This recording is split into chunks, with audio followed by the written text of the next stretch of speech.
मोदी आज कोलकाता, मुंबई और नोएडा में कोरोना लैब का उद्घाटन करेंगे। वीडियो कॉन्फ्रेंसिंग के जरिए 3 राज्यों के मुख्यमंत्री भी कार्यक्रम में शामिल होंगे। इस दौरान अनलॉक के अगले चरण की रणनीति पर भी चर्चा होगी।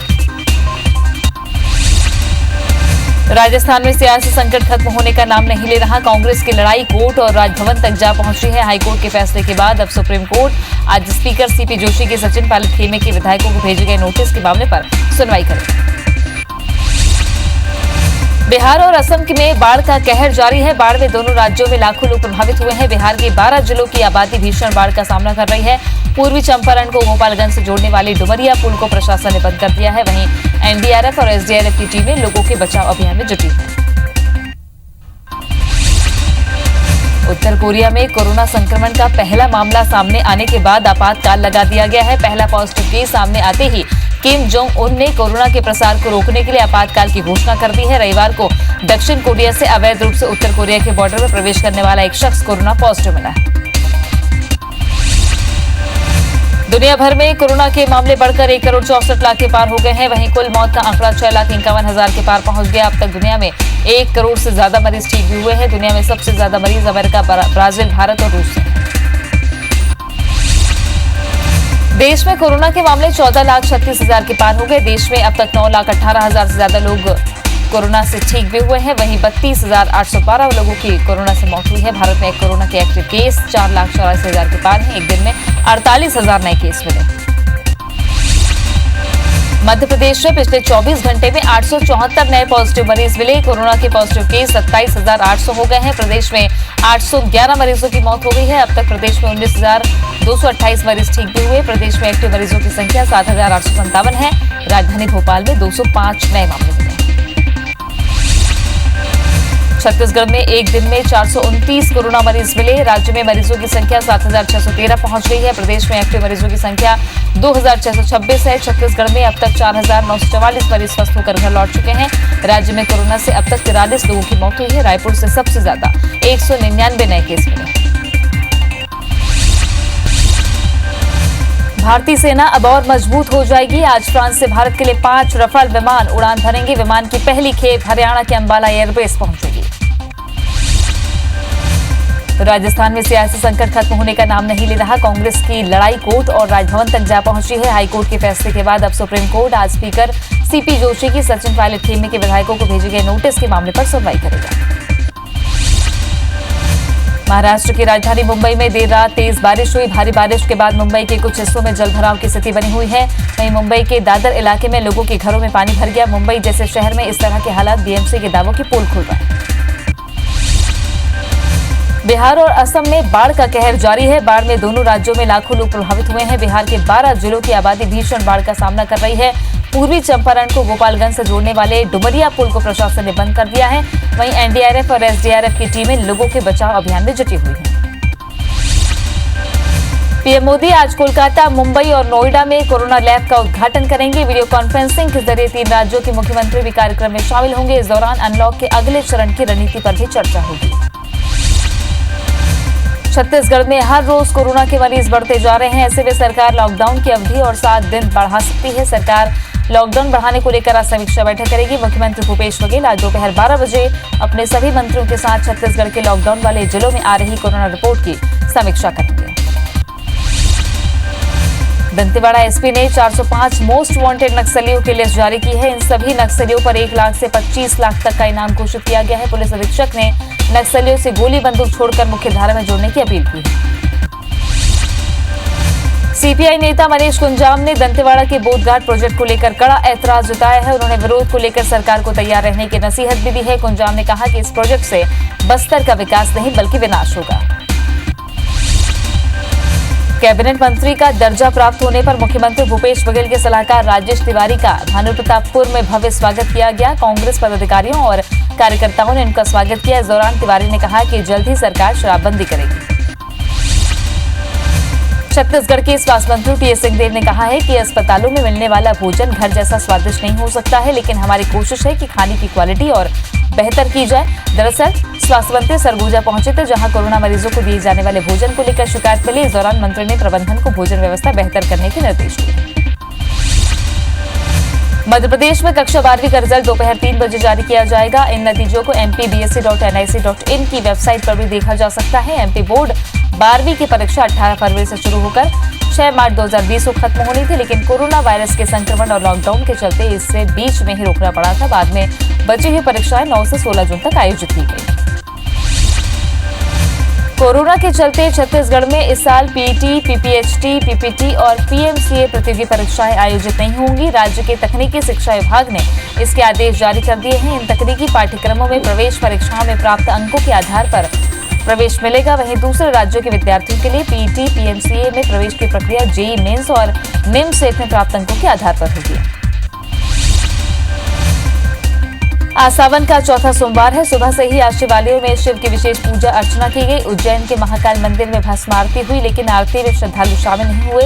वहीं रायपुर में शिव मंदिर में भी शिव की पूजा अर्चना की गई। लॉकडाउन के चलते मंदिरों में कम श्रद्धालु नजर आए।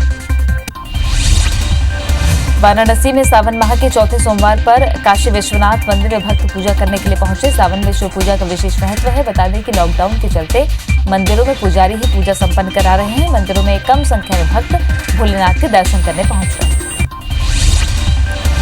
मुरैना में पहाड़गढ़ इलाके में ईश्वरा महादेव मंदिर स्थित है, जहां मान्यता के अनुसार पांडवों ने अज्ञातवास के दौरान शिवलिंग की पूजा अर्चना की थी।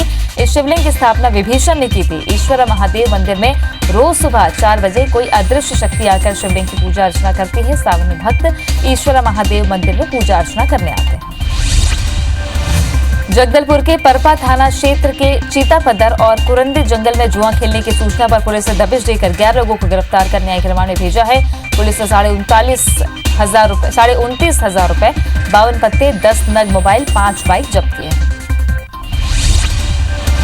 कोरबा में भुइयां सॉफ्टवेयर में पटवारी की आईडी हैक कर सरकारी जमीन बेचने का मामला थम नहीं रहा है। अब जिलगा गांव की शासकीय जमीन का फर्जी चौहद्दी तैयार करके बेचने का मामला सामने आया है, जहां आरोपी के खिलाफ मामला दर्ज कर पुलिस जांच कर रही है। पन्ना कोतवाली थाना के आगरा मोहल्ला चौराहे में 2 पक्षों में पुरानी रंजिश और अवैध शराब बिक्री को लेकर खूनी संघर्ष हो गया। दोनों पक्ष के 7 से ज्यादा घायलों का जिला अस्पताल में इलाज जारी है। दोनों पक्ष के एक दूसरे पर पत्थरबाजी और लाठी बरसाने से कुछ राहगीर भी उनके निशाने में आए। इसका वीडियो भी वायरल हो गया है। आस्था थाना क्षेत्र में एक कलयुगी पुत्र ने अपने पिता की हत्या कर दी। बताया जा रहा है कि पिता ने केवल शराब पीने का विरोध किया था। इस समझाइश पर पुत्र ने जलती लकड़ी से पिता की पिटाई की। इससे उसकी मौत हो गई। घटना की रिपोर्ट पर आरोपी बेटे को पुलिस ने गिरफ्तार किया। बलरामपुर जिले के ग्राम पंचायत विजयनगर में खेत में ट्रैक्टर पलटने से किसान की मौत हो गई। बताया जा रहा है कि मृतक विनोद प्रजापति ट्रैक्टर से खेत की जुताई कर रहा था, तभी ट्रैक्टर कीचड़ में फंसकर अनियंत्रित होकर पलट गया।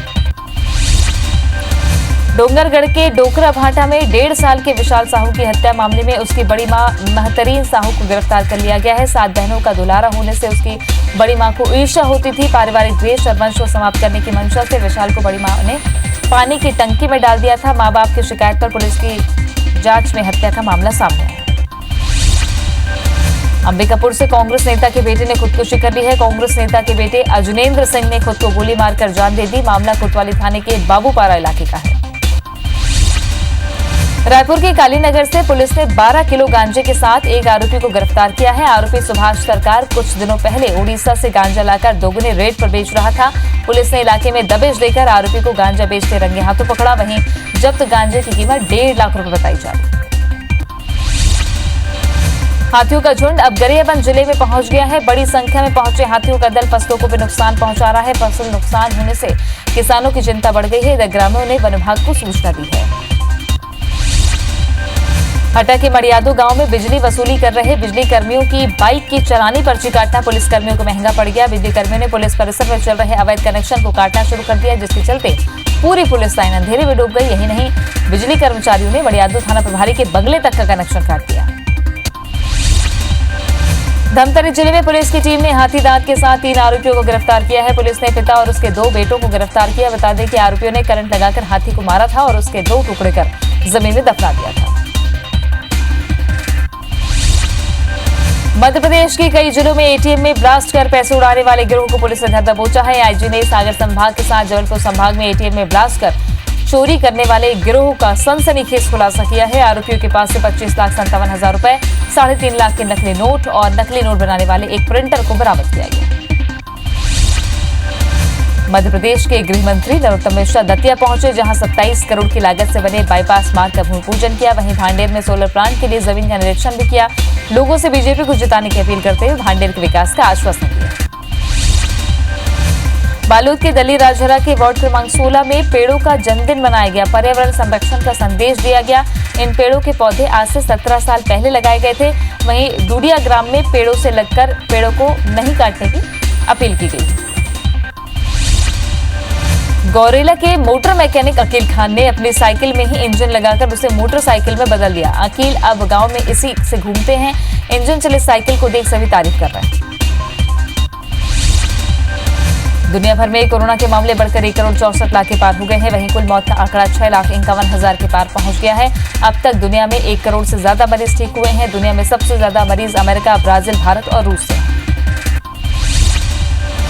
उत्तर कोरिया में कोरोना संक्रमण का पहला मामला सामने आने के बाद आपातकाल लगा दिया गया है। पहला पॉजिटिव केस सामने आते ही किम जोंग उन ने कोरोना के प्रसार को रोकने के लिए आपातकाल की घोषणा कर दी है। रविवार को दक्षिण कोरिया से अवैध रूप से उत्तर कोरिया के बॉर्डर में प्रवेश करने वाला एक शख्स कोरोना पॉजिटिव मिला है।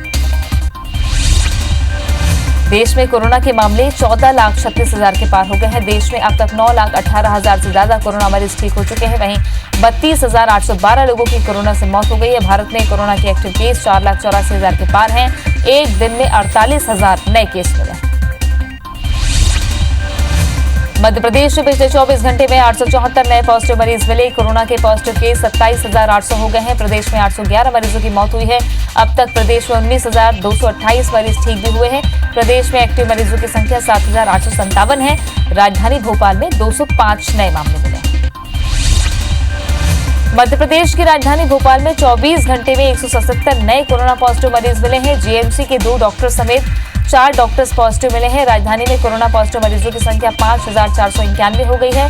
अब तक 158 लोगों की मौत हो चुकी है। राजधानी में 4,660 मरीज स्वस्थ हो चुके हैं। बढ़ते मामलों के कारण भोपाल में लॉकडाउन लागू है। छत्तीसगढ़ में एक दिन में 429 कोरोना मरीज मिले हैं। राज्य में मरीजों की संख्या 7,613 पहुंच गई है। प्रदेश में एक्टिव मरीजों की संख्या 2,626 पहुंच गई। छत्तीसगढ़ में अब तक 4,944 मरीज स्वस्थ होकर घर लौट चुके हैं। राज्य में कोरोना से अब तक 43 लोगों की मौत हुई है। रायपुर से सबसे ज्यादा 199 नए केस मिले। छत्तीसगढ़ के गृह मंत्री ताम्रध्वज साहू ने अपर मुख्य सचिव को कोरोना वायरस के संक्रमण से पुलिस जवानों, जेलों में कार्यरत अधिकारियों, कर्मचारियों और उनके परिजनों को बचाने के निर्देश दिए हैं। उन्होंने आवश्यक वस्तु मुहैया कराने और संक्रमण से बचाव के लिए समय समय पर जारी दिशा निर्देशों का पालन सुनिश्चित कराने के निर्देश भी दिए।